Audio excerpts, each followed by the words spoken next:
इस दुनिया में जो भी बातें बोली जाती हैं वह हम नहीं सुनते, हम वही सुनते हैं जो हम सुनना चाहते हैं। इस दुनिया में जो भी दिखाई पड़ता है वह हम देखते तो जरूर है, परंतु हम नहीं देखते। हम सिर्फ वही देखते हैं जो हम देखना चाहते हैं। और पढ़ने के बाबत भी वही है, हम वही पढ़ते हैं जो हम पढ़ना चाहते हैं। सभी चीज़ें नहीं पढ़ी जाती। हमारा देखना, सुनना, पढ़ना सब सिलेक्टिव है, उसमें चुनाव है। हम पूरे वक्त वह छांट रहे हैं जो हम नहीं चाहते। अब एक उदाहरण ले लो, आकाश में बादल घिरे हो तो हर आदमी उनमें अलग अलग चीज़ें देखता है। डरा हुआ आदमी भूत प्रेत देख लेता है, धार्मिक आदमी भगवान की फोटो देख लेता है, फिल्मी दिमाग का आदमी अभिनेता अभिनेत्रियां देख लेता है। एक ही बादल आकाश में है, अपना अपना देखना हो जाता है। प्रत्येक आदमी इस दुनिया में अपनी निर्मित दुनिया में जीता है और हम अपनी दुनिया में, हम पृथ्वी पर एक दुनिया की भ्रांति नहीं है, पृथ्वी पर एक दुनिया नहीं है। इस दुनिया में जितने भी आदमी हैं कम से कम उतनी दुनियाएं हैं। अगर 4.5 अरब आदमी है आज पृथ्वी पर, तो पृथ्वी पर 4.5 अरब दुनियाएं हैं। और एक आदमी भी पूरी जिंदगी एक दुनिया में रहता हो ऐसा मत सोच लेना, उसकी दुनिया भी रोज बदलती चली जाती है। एक आदमी के अनेक संसार होते हैं, रोज बदल रहा है। और प्रत्येक आदमी अपनी दुनिया के आसपास बाड़े, दरवाजे, संतरी, पहरेदार रखता है। वो कहता है इनको भीतर आने देना और इनको बाहर से ही कह देना कि घर पर नहीं है। कुछ लोगों को भीतर आने देता है और कुछ लोगों को भीतर आने नहीं देता है।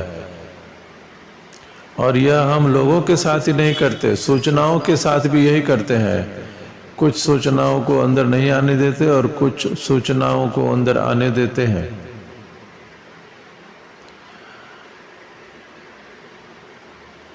और सुनने के बाबत भी यही ख्याल है कि हम वही सुनते हैं जो सुनना चाहते हैं। अगर 2 आदमी बात करते हैं, अगर आप चुपचाप साक्षी बनकर खड़े हो जाएं तो बड़े हैरान होंगे। लेकिन साक्षी बनकर खड़ा होना मुश्किल है, पता नहीं चलेगा, आप भी तीसरे भागीदार हो जाएंगे बातचीत में। अगर आप साक्षी बनकर 2 आदमियों की बात सुने तो बहुत हैरान होंगे कि ये एक दूसरे से बात कर रहे हैं कि अपने अपने आप से बात कर रहे हैं। एक आदमी जो कह रहा है, दूसरा जो कह रहा है उससे उसका कोई संबंध ही नहीं मालूम होता। एक बार की बात है, 2 पागल प्रोफेसर एक पागल खाने में भर्ती हुए। ऐसे भी प्रोफेसरों के पागल होने की संभावना ज़्यादा है। यह भी हो सकता है कि पागल आदमी प्रोफेसर होने को उत्सुक रहते हो। तो वो दोनों प्रोफेसर पागल हैं, साधारण पागल है नहीं। साधारण पागल तो डरेगा, भयभीत होगा। और ये तो प्रोफेसर पागल होकर और भी बुद्धिमान हो गए हैं और जब तक जागे रहते हैं घनघोर चर्चा में लिप्त रहते हैं। तो एक व्यक्ति छुपकर इनकी चर्चा सुनता है। बातें बड़ी अद्भुत होती हैं, बड़ी गहराई की होती हैं। दोनों के पास काफ़ी सूचनाएं हैं, दोनों ने काफ़ी पढ़ा लिखा, सुना, समझा है। उनकी जानकारी बहुत है और शायद यही उनके पागलपन का भी कारण है। जानकारी ज़्यादा हो और ज्ञान कम हो तो आदमी पागल ही हो जाता है। और ज्ञान तो होता नहीं, जानकारी ही ज़्यादा हो जाती है और फिर वह बोझ बन जाती है। तो वे जिन विषयों की चर्चा करते हैं बड़े गहरे और नाजुक हैं। लेकिन इससे भी आश्चर्यजनक बात यह है कि एक जो बोलता है दूसरा का उससे कोई संबंध नहीं है। और जब एक बोलता है तो दूसरा चुप रहता है और जैसे वह चुप होता है तो दूसरा बोलना शुरू करता है। लेकिन उसे सुनकर लगता है कि उसने पहले की बात बिल्कुल नहीं सुनी, क्योंकि दूसरा जब बोलता है तो वह पाताल की शुरू करता है और पहला आकाश की बात कर रहा था। तो तो जो व्यक्ति साक्षी था उसने अंदर जाकर पूछा कि यह सब तो मेरी समझ में आ गया कि आप गहरी बातें कर रहे हैं, परंतु यह समझ में नहीं आता है कि जब एक बोलता है तो दूसरा चुप क्यों हो जाता है। तो वे दोनों हंसने लगे, बोले, उन्होंने कहा तुम हमें पागल समझते हो। अब इस दुनिया में पागल अपने को कभी पागल समझते नहीं। तो जो साक्षी बनकर उनकी बातें सुन रहा था उसने कहा नहीं, हम पागल तो आपको नहीं समझते, ऐसी भूल मैं कैसे कर सकता हूं। लेकिन मैं यही पूछ रहा हूं कि जब एक बोलता है तो दूसरा चुप क्यों रह जाता है। तो उन्होंने कहा तुम क्या समझते हो, हमें बातचीत का नियम भी नहीं मालूम, बातचीत करने की व्यवस्था भी नहीं मालूम। जब एक बोले तो दूसरे को चुप रहना चाहिए।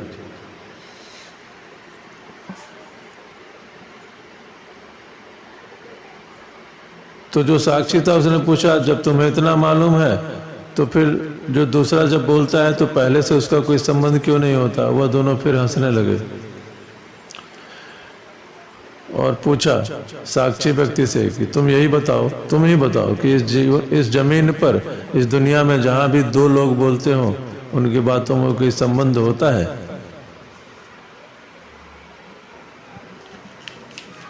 अब यह बड़े ज्ञान की बात कह दी उसने। मनोविज्ञान की समस्त खोजें कहती हैं कि हम भीतर से एक नहीं है, बहुत से मैं हमारे अंदर है। एक व्यक्ति के अंदर अनेक मैं है। रात में पहला मैं कहता है मैं सुबह 5 बजे उठूंगा, और सुबह 5 बजे दूसरा मैं कहता है सर्दी बहुत है, छोड़ो कहाँ की बातों में पड़े हो, सो जाओ कल देखेंगे, और सो जाता है। 7 बजे तीसरा मैं कहता है बड़ी भूल की, शाम को तय किया था 5 बजे सुबह, बदले क्यों, बड़ा पश्चाताप करता है। अब एक ही आदमी 5 बजे तय किया, दूसरा मैं कहता है सो जाओ, तीसरा मैं पश्चाताप करता है। तो इसका मतलब है कि हमारे अंदर भी कई मैं हैं, और इससे बहुत बड़ा कन्फ्यूजन पैदा होता है। हमारे भीतर बहुत सारे मैं हैं और ऐसे ही जिंदगी चलती रहती है। तो मनोविज्ञान कहता है कि कोई फैसला लेना हो तो पहले अपने अंदर जितने सारे मैं हैं उनको इकट्ठा करो और उनको एक करो, और एक मैं हो तभी कोई काम कर सकते हो। चाहे भगवान के आगे समर्पण हो, चाहे तुम्हें सफलता प्राप्त करनी हो, और तुम्हारे अंदर ही 25 स्वर हो तो तुम कोई फैसला कैसे ले सकते हो। भगवान के सामने भी एक मैं तो झुक जाता है चरणों में, और दूसरा मैं अकड़ कर खड़ा रहता है वही मंदिर में। दूसरा देखता रहता है कि मंदिर में कोई देखने आया कि नहीं, मुझे मंदिर में कोई यह तो नहीं देख रहा कि मैं चरणों में झुक रहा हूँ। वो तब तक भगवान के चरणों में झुका रहेगा जब तक कोई मंदिर में आकर उसे देख न ले।